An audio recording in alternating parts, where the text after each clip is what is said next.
At the end of Rogue One, a group of rebels were trying to deliver the plans to Princess Leia, and Darth Vader opened on them in the hall.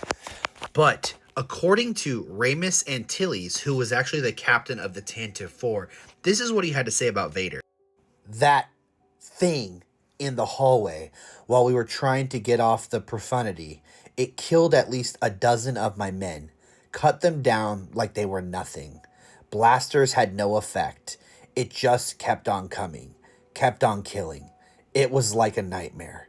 I've never seen anything like it, like some kind of death angel.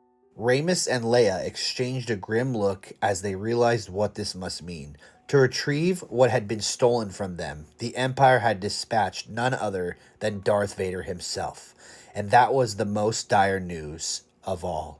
It would obviously then proceed with Leia hiding the plans inside R2D2 as once the Corvette actually gets out of hyperspeed, because what happens is between Rogue One, they go into hyperspeed. Then they pop out the last 8 minutes before as their hyperspeed is damaged. So you see Tatooine, which is this little dot right here, and they're racing towards it. And then the Star Destroyer comes out of hyperspeed as well as it is tracking them, which you see here. It starts to shoot them, and then it gets them in a tractor beam, which is insane, because then they realize we have to do something. Which obviously the captain right here, Ramus, which you actually see in the original trilogy, he is a father and a husband, and his whole thing is he has people give these plans to go to Alderaan to deliver them to his wife, to say he did what he could and whatnot, and he's going down with the Organa family. He's helping them out. He's helping get Leia's mission to the end. It then proceeds with the stormtroopers busting through and swarming the hallways, killing a bunch of them. And Ramus actually starts fighting them, shooting some of them, taking them out.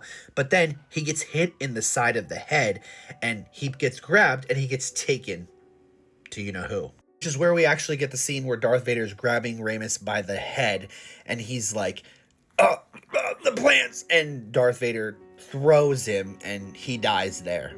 But it is crazy the amount of horror that Darth Vader put in people's eyes. It's insane. They all saw him as an angel of death, which is true because no one could do anything against him. But that's just from a certain point of view, the original novel, which I'm going into all the novel now. I'm going into all the stories. They're super cool, and they go from different perspectives of every character. And this one was Ramus Antilles, at least until he dies.